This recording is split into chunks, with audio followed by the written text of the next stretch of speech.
Okay, I'm going to say one word, and then I'm going to wait very patiently for an explanation. That word is Gary. I was wondering when you'd bring him up. That's Gary. He's my dinner companion. Say hello, Gary. He doesn't say much. He never does. Jake, that is a cardboard cutout of a man in a suit. Why is he at our podcast table? And more importantly, why does he look familiar? He should look familiar. It's me. I ordered a life-sized cardboard cutout of myself last year. It was on sale. And now Gary joins me for dinner every Tuesday. He's the perfect guest. He never talks, never judges, and he always stays for the whole meal. You eat dinner with a cardboard version of yourself? Jake, I have so many questions, and I'm not sure I want the answers. Was the real you busy? Did you lose a bet? Is this therapy? All three, in different proportions. But honestly, Gary started as a joke and became a habit. Because Tuesday is my table for one night, and having Gary there makes the empty chair feel less empty. That's what I want to talk about today. The empty chair. Okay, I think I know where this is going, and it's a place we need to go. But first, one question. Does Gary ever get the last slice of pizza? Gary doesn't eat. That's his only flaw as a dinner guest. But he's a brilliant listener. And apparently he's about to hear a whole podcast about loneliness. And that's exactly the topic. Hey, English learners, welcome back. I'm Emma, this is Jake, and yes, that is his cardboard companion, Gary. Today we're talking about loneliness, what it actually is, why being alone and feeling lonely are completely different things, and how to find connection when the silence gets loud. And we'll share two very personal stories, argue about whether the cure is simple or not, and give you real, small steps that work, plus a game, a word tour, and the exact sentences you need. Stick around, this one matters. So, Tuesday nights, table for one. Tell me the real story, Jake. When did Gary arrive, and what was life like before him? The real story starts 3 years ago, when I moved to a new city for work. I knew exactly two people, my boss and the guy who delivered my sofa. My social life went from full to zero overnight, and I told myself I was fine. I was busy, I was adulting, I was focusing on my career. And were you fine? Because I have a feeling the answer is no. I wasn't. For the first 3 months, my only real conversations were at work, and they were about spreadsheets. On weekends, I'd walk around the city and talk to nobody. One Saturday, I realized I'd gone 3 days without saying a single word out loud. 3 days, Emma. I said thanks to a delivery driver, and my own voice sounded strange to me. 3 days without a word. That's a hard picture to sit with. So what changed? How did you climb out of it? Slowly and embarrassingly. It started with Gary. Genuinely, it did. I bought him as a joke, a cardboard friend for my empty flat. But the real change came when I joined a board game night at a cafe. I stood outside that door for 20 minutes, telling myself to go home. And then a stranger opened the door and said, "You look lost. Want to join our table?" And you said yes. I said yes. And that one sentence, "Want to join our table?" changed my entire year. We played terrible games. I lost every round. And I went home that night realizing I'd laughed out loud for the first time in months. Gary didn't need to hear about it. I told him anyway. Want to join our table? The smallest and biggest sentence in this whole story. So Gary is retiring? The cardboard companion has been replaced by real humans? Not replaced, promoted to backup. He stays in the cupboard ready for emergencies. But here's what Gary taught me. A one-sided conversation is better than silence. But a real one is better still. And Tuesday nights belong to people now, not cardboard. I love that. And I have to be honest, my story is the mirror image of yours. You were alone and became lonely. I was surrounded by people and lonely anyway. Ooh, that's the version people don't talk about enough. What happened? A few years ago, my calendar was full. Parties, dinners, events. I was out 3 or 4 nights a week, always with people, always laughing in photos. And yet, at 11 o'clock when I got home, There was a hollow feeling in my chest that no amount of socializing had touched all evening. The hollow feeling. I know it intimately. But how did you square that with a full calendar? Did you tell anyone what was going on? I couldn't, honestly. How do you say I'm lonely when you just came from a party with 40 people? It sounds ungrateful. It sounds like a lie. So I smiled, I showed up, and I felt like a fraud, surrounded by people, connected to none of them.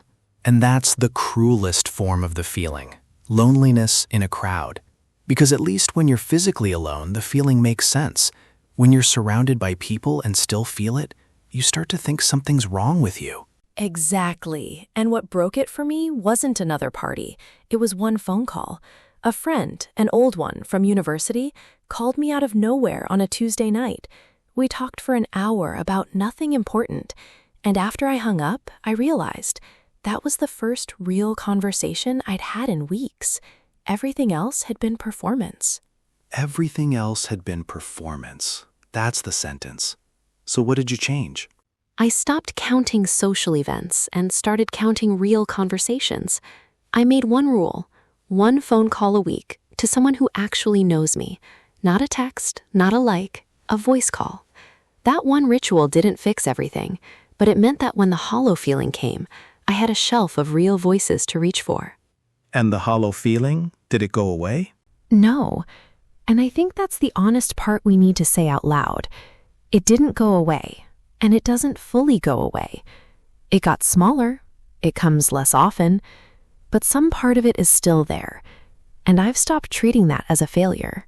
And that brings us to the heart of it. What is loneliness exactly? Because I don't think it's what most people think it is. Right, and the science is genuinely beautiful. Loneliness is not the same as being alone. It's a signal, your brain telling you that your need for connection isn't being met. It works exactly like hunger or thirst, an uncomfortable feeling that points you towards something you need. Loneliness is the hunger for people. The hunger for people. So it's not a flaw and it's not a weakness. It's a built-in alarm, like pain or thirst. And like thirst, ignoring it doesn't work. You can't think your way out of needing water. And that's why just be happy alone is terrible advice. You can't outthink a biological signal. But, and here's the crucial part, you can mistake one signal for another. Sometimes what feels like loneliness is actually something else. Tiredness, grief, a life that's lost its meaning. The skill is learning to read the signal honestly. And there's a beautiful distinction hiding in the language, which English makes very clearly. Being alone versus feeling lonely. Alone is a fact, a description of your situation. Lonely is a feeling, a description of your state of mind. You can be alone and completely at peace.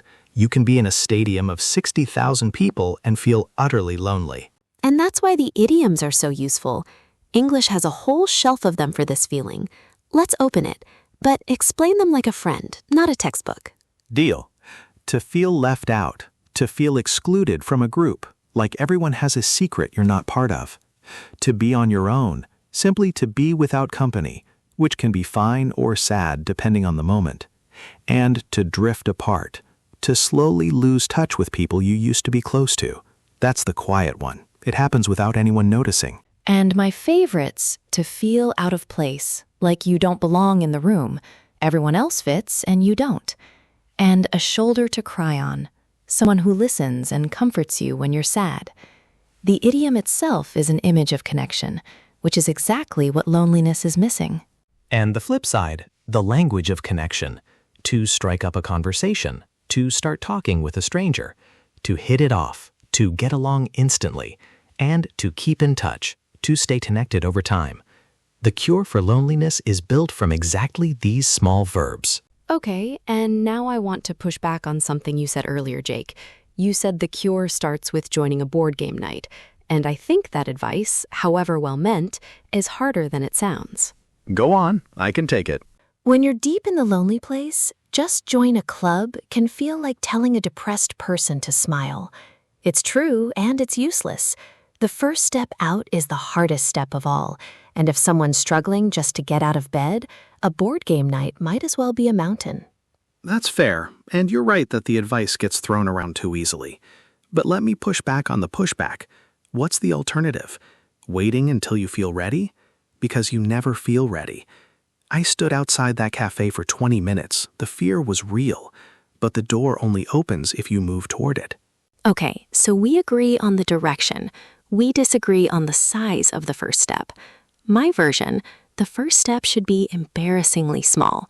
Not a board game night with strangers, a conversation with the barista, a hello to the neighbor, a voice call to one person you already know. Small doors open before big ones. Small doors before big ones. I can agree to that. And here's the part we should both admit. Some loneliness isn't a problem to solve. It's part of being human. Say more, because I think that's the grounded truth we've been circling. You can do everything right, join the club, make the calls, keep the ritual, and still have lonely Tuesday nights sometimes. Because connection is a need, not a permanent state. You get hungry again, even after a great meal. You get lonely again, even after a great friendship. That's not failure. That's biology. And that's the honest version I needed to hear years ago. The goal isn't to never feel lonely. The goal is to not be ruled by it. To know the signal, answer it when you can, and accept that it will visit again. And that brings me to a story I haven't told anyone, the second one I promised. Because the first story had a happy ending. This one is still in progress. Tell me. We've got time. My grandmother, the one from the Sunday lunches, who I've talked about before, after my grandfather passed, she lived alone for 6 years, and she would never, ever admit she was lonely. Every time we called, she said she was perfectly fine, busy as a bee. She'd list her activities like evidence in a court case. The busy as a bee defense. It's a classic strategy. Fill the calendar so the feeling can't find you. Exactly. And then one winter, she slipped on the ice and broke her hip. When I visited her in hospital, she looked at me and said very quietly, "I've been so lonely, Jake. I didn't want to be a burden." 6 years of hiding it because she didn't want to bother anyone. That sentence, "I didn't want to be a burden," is the loneliest sentence I've ever heard. Oh, Jake. And I bet half the people listening just heard their own grandmother or themselves. And that's the real lesson she gave me, the one I still carry. Loneliness hides. It wears a busy calendar and a brave smile. The people who need connection most are often the ones who ask for it least. So now I have a rule. I don't wait for people to reach out. I reach out first, because my grandmother taught me that someone, somewhere, is waiting for the phone to ring. Someone is waiting for the phone to ring. That's the whole episode. And you know what it reminds me of? That the reach out doesn't have to be dramatic. A text that says thinking of you, that's a life raft to someone who's drowning quietly. It is, and it costs nothing, which is why I want to play a game. Because we've been talking about loneliness like it's only a problem. But there's a version of being alone that's a gift, and I want to test whether we can tell them apart. It's called alone or lonely. I love that. Give me the rules. Simple. I describe a scene, and you say whether the person in it is alone, peacefully enjoying their own company, or lonely, quietly suffering. And the twist, some scenes are deliberately ambiguous. Ready? Ready. Hit me with the first one. Scene 1. A woman sits in a cafe with a book and a coffee, watching the rain. It's Sunday. She's been there for 2 hours. Alone or lonely? Alone. And that sounds like my idea of heaven. A book, rain, coffee, and no schedule? That's not loneliness. That's a spa day for introverts. Scene 2. A man scrolls through social media at 1 a.m, liking photos of people he hasn't spoken to in years. Lonely. That's the textbook one, the 3 a.m. scroll. He's not enjoying the content, he's using it as a substitute for connection. The lights are on, but nobody's home, in his phone and in his heart. Scene 3, and this is the tricky one. A woman lives alone with a cat, and she talks to the cat all day. Alone or lonely? Honestly, it depends on the conversation. If she's telling the cat about her day with affection, she's fine. That's companionship in a different shape. If she's talking to the cat because nobody else will listen, she's lonely. Same scene, 2 different stories. And that's exactly why I made it the trick question. The situation doesn't decide, the feeling does. You can't look at someone's life from the outside and know whether they're lonely, which is why "you don't look lonely" is one of the most useless sentences ever invented. The feeling decides, not the situation. That's the real lesson of the game. And it's why we should never compare loneliness. You can't be lonely, you have friends. Because it's not a numbers game. One true friend can be enough. 40 acquaintances can be nothing. And for our learners, this is where it gets personal, because language learning is full of loneliness. If you're studying English in a country where nobody around you speaks it, you can feel like an island, a floating island of vocabulary. You understand more and more, but there's nobody to understand with. Oh, absolutely. And I think that's the hidden loneliness of the learner. You're learning a whole language to connect with the world, and the learning itself can be a very solitary road. Grammar books don't answer back, apps don't laugh at your jokes. And yet, here's the beautiful paradox. The same language that can isolate you can also be your bridge out. Every time you speak English with a stranger, you're practicing connection itself. The learner who chats with a taxi driver, the barista, the other learner at a forum, they're not just practicing English, they're practicing reaching out. And that's why we make this podcast, honestly. It's a voice in your ear. 2 friends at a table, and you're invited to pull up a chair. You're part of this conversation right now. That's not nothing. It's not nothing at all. And listeners, if you're listening alone right now in a quiet room, you're not alone in this conversation. We're here every week, and we're glad you're at the table. Okay, let's get practical, because we've covered the heart of it. What are the small doors, the actual steps? Give our listeners your starter kit, Jake. Starter kit from my own experience. 1. Schedule 1 real conversation a week. Voice, not text. 2. Go somewhere regular. A cafe, a class, a run club. Somewhere faces become familiar. 3. Do something for someone else. Volunteering is the fastest cure for self-help because it gives you a role in other people's lives. And 4, the one my grandmother taught me, reach out first. Don't wait to be invited. And my additions, 5. Build micro-connections into your day. The barista, the neighbor, the person in the lift. 30 seconds of real eye contact and a genuine "how's your day?" Those are the small doors. And 6. If the loneliness feels heavy and constant, talk to someone professional. A therapist isn't a luxury, it's a toolbox. 6 tools. And I want to underline something before we move on. None of these are instant. Loneliness doesn't vanish overnight. It recedes like a tide. You build the harbor slowly. 1 conversation, 1 hello, 1 Tuesday night at a time. 1 Tuesday night at a time. Okay, I think we've earned the nerdy bit. Are you ready to slow down and do word tour? Always ready. It's word tour time, where we take the words that actually showed up in our conversation and give them a proper home. Emma, you start us off. Word 1, to reach out to someone. It means to make contact with someone, especially when you need help or connection. Example, I was feeling low, so I reached out to an old friend. And my example, she reached out to her neighbor after months of silence, and it turned out she'd been waiting for exactly that. Notice, reaching out is an action, a choice. It's the opposite of waiting. Word 2 for me, to hit it off. To hit it off, to like each other and become friendly immediately. Example, we met at a party and hit it off right away. It's that instant click, like a spark that catches on the first try. And mine, I was nervous about meeting my partner's parents, but we hit it off over football. Word 3, to open up. To open up, to share your real feelings and thoughts, especially the ones you usually keep inside. Example, he never opens up about his feelings. He bottles everything up. And my example, she opened up to me about her loneliness, and I was honored she trusted me. The word carries trust inside it. You can't open up to just anyone. Word 4, to keep in touch. To keep in touch, to stay connected with someone over time, even when you don't see them often. Example, we moved to different countries, but we still keep in touch. It's the maintenance verb of friendship, the thing that keeps the connection alive. And mine? Old schoolmates are easy to lose. You have to actively keep in touch. Word 5, the last one, and the one that sums up today, a sense of belonging. A sense of belonging. The feeling of being accepted and at home in a group or place. Example, after a year in the city, I finally have a sense of belonging. And the verb is even simpler, to belong. I belong here. That's the whole cure in 2 words. I belong here. 2 words.